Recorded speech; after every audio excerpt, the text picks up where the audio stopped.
వాళ్ళు వాళ్ళ దగ్గర ఉన్న మెయిన్ స్ట్రీమ్ మీడియా అనుకో లేకపోతే సోషల్ మీడియా వాళ్ళ దగ్గర ఉన్న వీటిల్లో ఎలివేషన్స్తో చచ్చిపోవడం వాళ్ళకి బాగా అలవాటు. ఆ ఎలివేషన్స్తో చావులు ఆ తపేలా ఛానల్లో నోరిప్పితే అబద్ధాలు.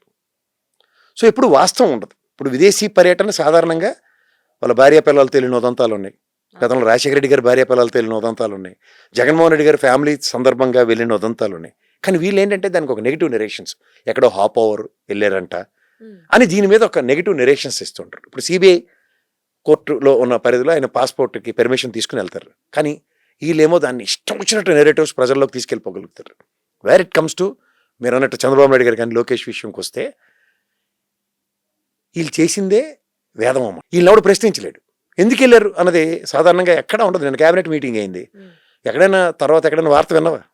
క్యాబినెట్ మీటింగ్ అనంతరం లండన్ పర్యటన, ఇది స్పెసిఫిక్గా సొంత పర్యటనలు ఉంటాయి. అసలు నాకు తెలిసి యూరోప్ కానీ అమెరికా కానీ ఇలాంటి దేశాలు ఈ క్రిస్మస్ అంటే 25వ తారీఖు నుంచి 24 నుంచి 26 బాక్సింగ్ డే అంటారు.